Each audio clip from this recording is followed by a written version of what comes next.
Bonsoir à tous, bienvenue au journal du soir. Voici l'essentiel des titres à développer. L'Organisation ouest-africaine de la santé, OAS, institution spécialisée de la CEDEAO, offre un important lot d'équipements médicaux à la Gambie jeudi dernier dans la capitale Banjul. Une initiative financée par la Banque africaine de développement dans le cadre du projet d'urgence exceptionnel en faveur des pays à faible revenu, membres de la CEDEAO, et de renforcement des systèmes de santé de la Gambie, du Mali et du Niger pour lutter contre la pandémie de Covid-19. Vous suivrez le compte rendu de nos envoyés spéciaux à Banjul dans un instant. Dans l'actualité également, le ministère de l'Intérieur et de la Sécurité publique appelle au respect du code de la route par les usagers en circulant sur la partie droite de la chaussée. Une mesure saluée par des spécialistes du code de la route. Vous les entendrez dans cette édition. Et puis, nous ferons en fin de journal une immersion dans le quotidien des femmes revendeuses de divers qui vivent dans les localités lacustres pour savoir comment elles se débrouillent pour se rendre et se ravitailler au marché d'Antokpa et les difficultés auxquelles elles sont souvent confrontées dans l'exercice de leurs diverses activités. À nouveau, bonsoir et merci de nous rejoindre sur Canal 3 Bénin. On démarre par l'actualité hors du pays. La solidarité régionale en matière de santé prend une nouvelle dimension en Gambie. L'Organisation ouest-africaine de la santé, OAS, institution spécialisée de la CEDEAO, a procédé jeudi dernier à Banjul à la remise d'un important lot d'équipements médicaux au gouvernement gambien. Une initiative financée par la Banque africaine de développement dans le cadre du projet d'urgence exceptionnel en faveur des pays à faible revenu, membres de la CEDEAO, et du renforcement des systèmes de santé de la Gambie, du Mali et du Niger pour lutter contre la pandémie de Covid-19. Cette initiative traduit l'engagement de la CEDEAO et de ses partenaires à renforcer durablement les capacités des États membres face aux défis sanitaires. La cérémonie a réuni plusieurs hautes personnalités de la sous-région, notamment le président de la commission de la CEDEAO, Dr Omar Alieu Touré, témoignant de l'engagement collectif en faveur du renforcement des systèmes de santé en Afrique de l'Ouest. Voici le compte rendu signé Idriss Ouboukari et Elvis Tonoukouen. À Banjul, la capitale gambienne, la coopération régionale en matière de santé franchit une nouvelle étape. Au cœur de cette cérémonie, la remise officielle d'un important lot d'équipements de santé. Des ambulances, des équipements médicaux, biomédicaux et de laboratoire, ainsi que des outils informatiques et de technologie de l'information et de la communication destinés à renforcer les capacités du système national de santé. This project, with a total budget of $22.3 million US dollars, of which approximately $3.4 million US dollars has been invested in the Gambia. It's not just about responding to COVID-19. It was designed to build a legacy by strengthening our health systems to combat future public health emergencies and other infectious diseases. Cette dotation s'inscrit dans le cadre du projet d'urgence exceptionnel en faveur des pays à faible revenu, membres de la CEDEAO, et de renforcement des capacités de santé de la Gambie, du Mali et du Niger pour lutter contre la pandémie de Covid-19. Projet financé par la Banque africaine de développement et mis en œuvre par l'Organisation ouest-africaine de la santé. The arrival of these resources imposes a solemn duty on all of us. To the Minister of Health and the regional health teams, as always, we continue to rely on you to manage these assets to the highest standards of integrity, professionalism, and accountability. Please ensure that spare parts are available, maintenance schedules are followed, and that these vehicles and machines are always operational. À travers cette action, la CEDEAO, l'Organisation ouest-africaine de la santé et la Banque africaine de développement réaffirment leur engagement commun à bâtir des systèmes de santé plus résilients, plus performants et mieux préparés aux défis sanitaires de demain, ceci au profit de la population ouest-africaine. Le 9 juillet 1987 naissait une institution appelée à transformer durablement la coopération sanitaire en Afrique de l'Ouest. 39 ans plus tard, L'Organisation ouest-africaine de la santé, OAS, célèbre un parcours marqué par la solidarité régionale, le renforcement des systèmes de santé et de nombreuses initiatives en faveur du bien-être des populations de l'espace CEDEAO. À l'occasion de cet anniversaire, son directeur général revient sur les grandes étapes de cette aventure collective et réaffirme l'engagement de l'institution à bâtir des systèmes de santé toujours plus résilients. Je vous invite à suivre Dr Melchior ici au micro d'Idrissou Boukari et Elvis Tonoukouen.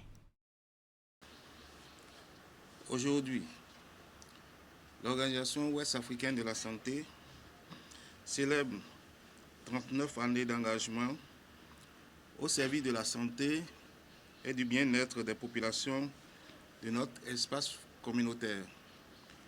Depuis près de 4 décennies donc, notre organisation œuvre sans relâche pour harmoniser les politiques de santé, renforcer les systèmes de santé et promouvoir une coopération régionale toujours plus efficace. Réunis à Freetown, en République de Sierra Leone, la 27e Assemblée des ministres de la Santé de la CEDEAO a adopté des instruments stratégiques majeurs, notamment le cadre régional de l'élimination du paludisme, la charte de Freetown pour la réduction de la mortalité maternelle, néonatale et infantile, fondée sur les technologies et les données, les recommandations régionales sur l'allaitement maternel exclusif et la sécurisation du financement domestique de la santé. En ce jour anniversaire, je rends un hommage mérité à toutes et tous celles qui, depuis 39 ans, ont contribué à faire de l'Organisation ouest-africaine de la santé une institution de référence au service de l'intégration régionale. J'exprime ma profonde reconnaissance aux chefs d'État et de gouvernement de la CEDEAO, aux ministres de la Santé, aux partenaires techniques et financiers, aux professionnels de la santé, ainsi qu'aux professionnels de l'Organisation ouest-africaine de la santé pour leur confiance, leurs engagements et leur soutien constant. Je demeure profondément convaincu que l'avenir de notre organisation repose sur cette capacité collective à innover, à mutualiser nos expériences, à agir ensemble au bénéfice de nos populations. Cette célébration du 39e anniversaire de l'Organisation ouest-africaine de la santé revêt également une dimension particulière. Elle coïncide avec la fin du mandat de son directeur général. Après plusieurs années à la tête de l'institution, il dresse le bilan des réformes, des projets et des acquis enregistrés au profit des États membres, tout en rendant hommage au gouvernement, aux partenaires techniques et financiers ainsi qu'à l'ensemble des acteurs qui ont contribué à ces résultats. On retrouve Dr Melchior ici au micro d'Idrissou Boukari et Elvis Tonoukouen. Ce 39e anniversaire revêt pour moi une signification toute particulière. Il intervient au terme d'un mandat riche en défis, en enseignement et en réalisation collective. C'est avec une profonde gratitude que je mesure le chemin parcouru aux côtés des États membres, des institutions de la CEDEAO, de nos partenaires techniques et financiers, ainsi que les femmes et les hommes qui servent avec engagement notre organisation. Les résultats obtenus sont avant tout le fruit d'un effort collectif porté par une vision commune, celle d'une Afrique de l'Ouest, où chaque citoyen peut accéder à des services de santé de qualité. À titre personnel, je reçois avec beaucoup d'humilité et de gratitude la confiance renouvelée des ministres de la Santé de la CEDEAO ont témoigné à l'OAS en saluant les performances de l'organisation, son leadership régional, ainsi que les résultats obtenus malgré un contexte particulièrement difficile. Elle nous encourage à poursuivre avec la même détermination notre mission commune au service de la santé et du bien-être des populations de l'Afrique de l'Ouest et particulièrement de l'espace CEDEAO. Je demeure confiant que l'Organisation ouest-africaine de la santé continuera avec l'appui indéfectible des États membres et de ses partenaires à porter l'ambition d'une Afrique de l'Ouest où chaque femme, chaque homme et chaque enfant bénéficient d'un accès équitable à des services de santé de qualité. Retour à Cotonou pour parler du respect du code de la route qui est de nouveau au cœur de l'actualité. Le ministère de l'Intérieur et de la Sécurité publique appelle les usagers à circuler sur la piste droite de la chaussée. L'autorité annonce un renforcement des contrôles pour faire respecter cette règle, une mesure qui recueille l'adhésion des spécialistes du code de la route. Ulrich Gaba pour le reportage. Rouler à gauche sur les routes au Bénin, une mauvaise habitude devenue au fil du temps un véritable fléau pour la sécurité routière. Face à ce constat alarmant, le gouvernement tape du poing sur la table.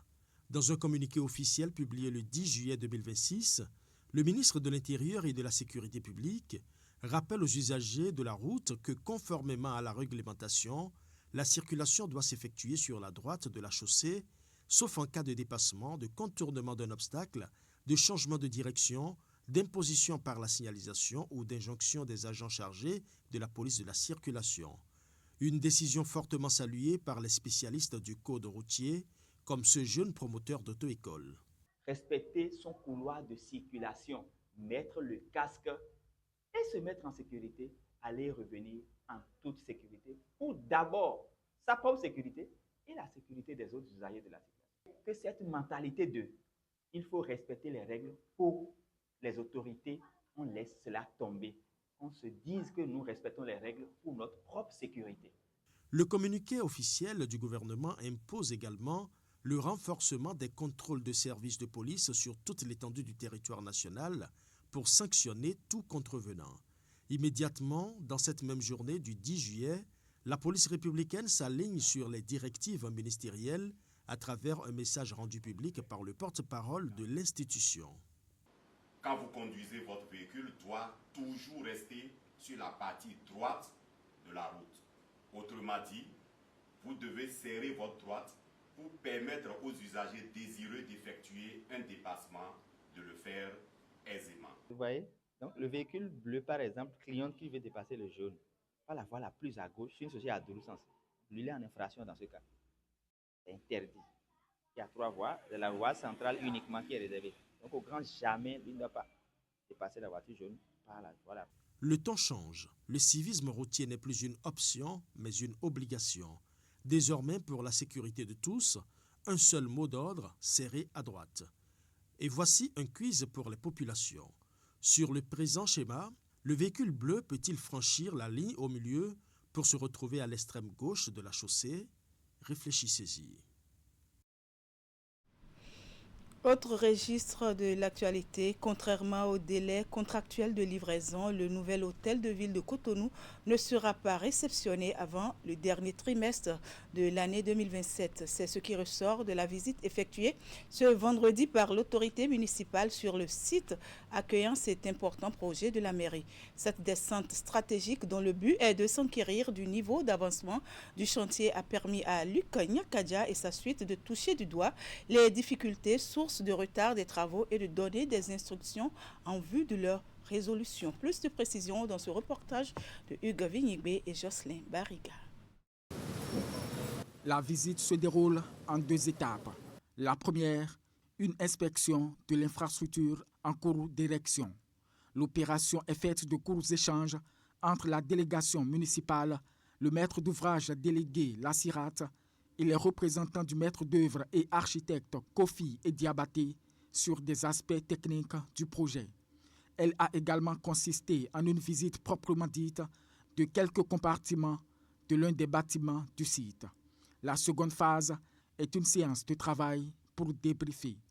Autour de la table, les parties prenantes font le point du niveau d'avancement des travaux et des obstacles sur lesquels bute le chantier. La présentation réalisée par le chef du projet met en lumière un taux d'exécution à date de 30% pour une infrastructure dont la livraison est formellement prévue pour octobre prochain. Un retard important, notamment justifié par des ajustements apportés au projet en cours d'exécution sur demande du maître d'ouvrage. J'ai demandé qu'on situe les responsabilités par rapport à ces retards-là et que ce qui peut être rattrapé le soit, bien sûr, dans la qualité des travaux. J'ai demandé aussi que soit évaluée la possibilité en termes d'investissement rentable d'avoir de l'énergie renouvelable à cause du potentiel qu'on a sur les bâtiments ici pour déployer des panneaux solaires. Initialement lancés pour durer 24 mois, les travaux de construction du futur hôtel de ville de Cotonou s'étendront désormais jusqu'au 3e trimestre de l'année à venir, date butoir unanimement retenue. Exécuté sur l'ex-site du ministère de l'Enseignement supérieur et de la Recherche scientifique, le projet comprend en lot unique un bâtiment R+2 avec toiture terrasse non accessible, locaux annexes, clôtures, voiries et réseaux divers, puis aménagements paysagers. De son côté, le ministre de l'Énergie, de l'Eau et des Mines a inauguré dans l'après-midi du jeudi dernier à Avlekété, dans la commune de Ouida, le poste de transformation électrique de la localité. Financé par le budget national, ce poste a été réalisé pour renforcer principalement l'infrastructure électrique dans la zone touristique et économique de la route des pêches.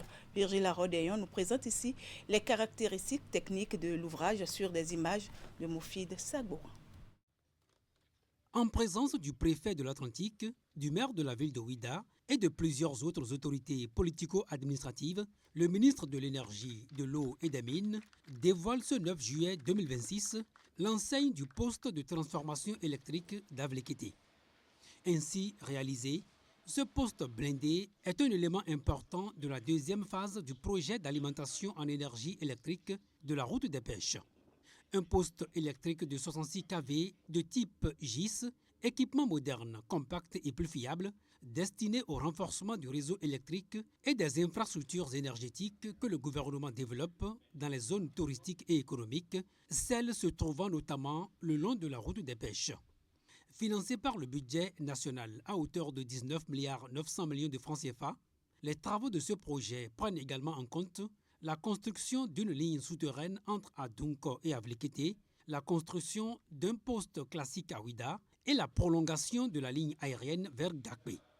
La vision du gouvernement en mettant en œuvre ce projet, c'est de sécuriser l'alimentation en énergie de toute la zone de la route des pêches, réduire les coupures dans les zones Ouida-Avlekété et accompagner le développement touristique et économique de tout le littoral.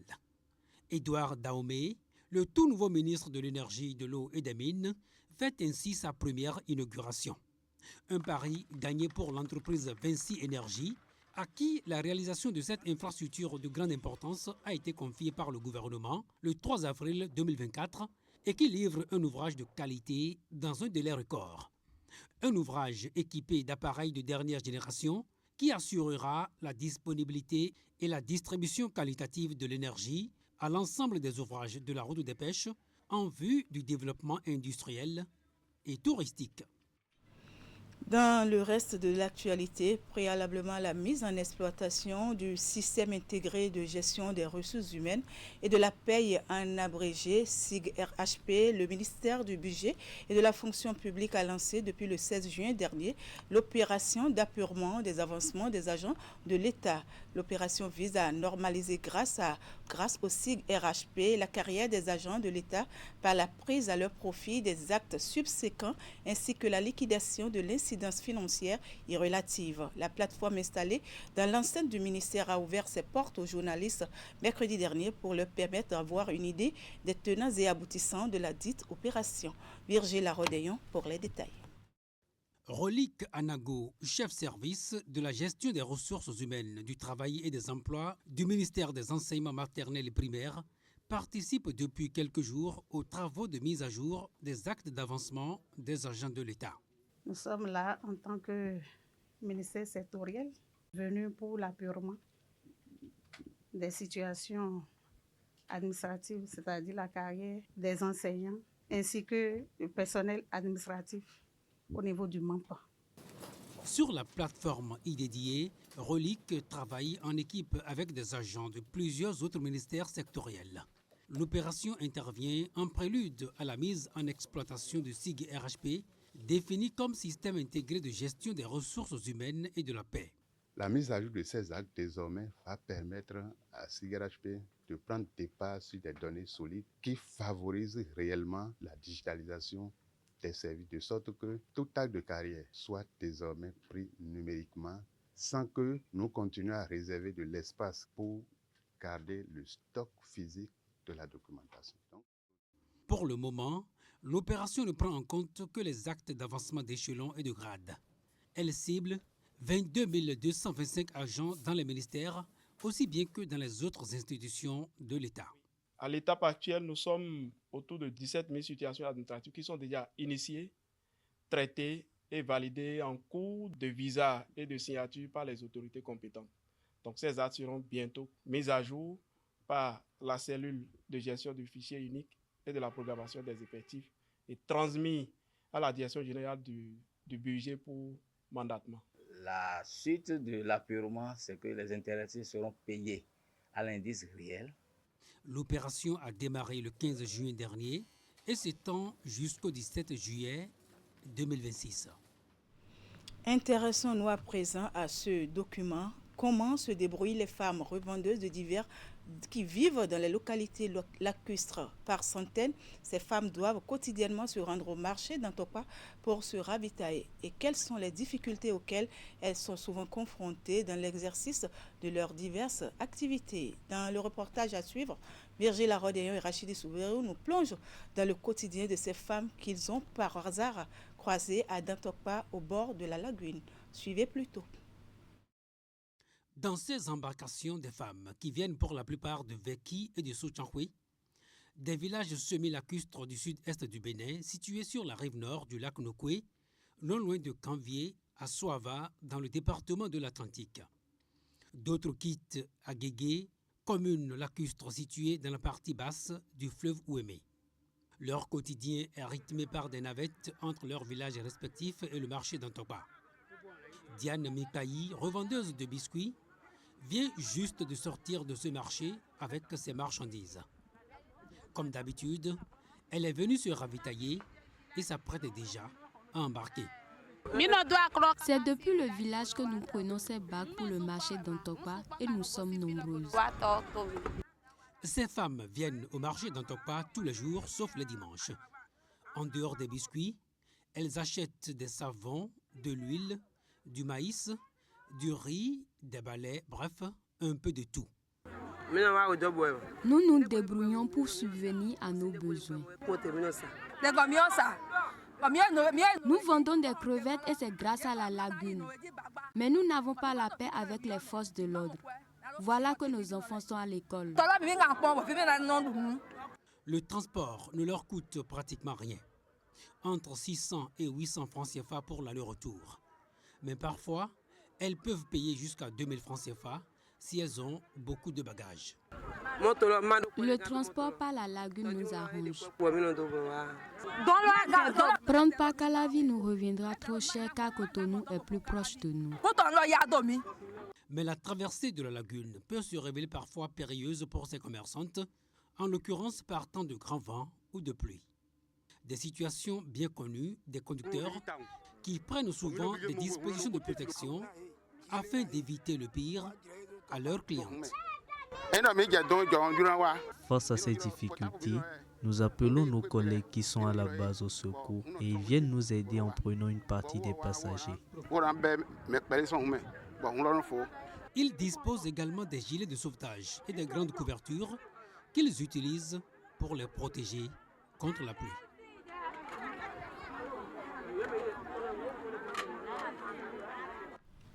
Et pour finir, connaissez-vous le kongi? Eh bien, c'est un savon traditionnel fabriqué au Bénin. Beaucoup par le passé l'ont certainement utilisé pour la vaisselle, la lessive et autres. Mais de nos jours, est-ce toujours le cas? Une de nos équipes de reportage a fait un tour au marché d'Antokpa pour voir si aujourd'hui le savon kongi, qui a traversé les temps, continue d'être utilisé avec la pléthore de savons disponibles sur le marché. Suivez le constat présenté ici par Teddy Goudalo. On le retrouve encore sur les étals de savon et dans les marchés. Le savon kongi, puisque c'est de ça qu'il s'agit, est un produit fabriqué au Bénin qui a traversé les générations. Ici, au marché d'Antokpa, Les vendeuses continuent de faire son éloge. Kongi, adi dagbewe, adi dagbewe. Koko dai me koko no zandai. Kongi efiedi, ye non le, e no gwa kota vive. Ye no nyavo, ye no de no nyatigan, e pen super subapa. Ye no nya, be no nyo ganji, e ma so do alo. Ami ve, we do bari. Donc produit naturel ouais. Le savon Kongi préparé à base de l'huile rouge est toujours prisé par la population. Des utilisateurs rencontrés parlent également de ses bienfaits. Kongi wa togbo mi ton le. Kongi e wa yin le suno le. Kongi ma wa ne pepe na mi. Wa no nyanu. Bono nya visi avo. Bueno we ganji. Bono nyo. Pasi o mo ne le mi matun. Ya holo polo eno do fune kpombana se bona do ntu le ya kpombana do pepe eno wa lebi we san bo masin kan jodo ni ele o eno son bo ason wi no ya wo de to media Kongi o yin esu no de bo lebi ni. Au-delà de sa commercialisation dans le pays, ce savon fabriqué sous différentes formes serait également apprécié à l'extérieur. Yeno ho taun. Yeno ba ye hello bo son ba logo lo. E hello me le yin wana taun. Ye o meno yo to me le Italie le. Ye no wa bo na ho to asi. Bien qu'il soit apprécié de tous, la vente du savon Kongi a aujourd'hui baissé selon certaines vendeuses. Maintenant là, les gens font que ça brûle les mains. C'est pourquoi les acheteurs refusent. Ceux qui fabriquent là, il y a les gens qui diminuent leur soude, mais il y a les gens qui ne diminuent pas leur soude. D'autres ne comprennent pas que Kongi c'est de chez nous, que c'est bon. Le savon Kongi est un savon naturel utile pour la vaisselle, la lessive et autres usages. Pendant des décennies, il a fait et continue de faire le bonheur de ceux qui l'ont adopté. Mesdames, Messieurs, voilà qui met fin à cette édition. Merci de l'avoir suivi et merci également à toute l'équipe de préparation, de réalisation et de diffusion. Excellent week-end à toutes et à tous en compagnie des programmes de Canal 3 Bénin et à demain.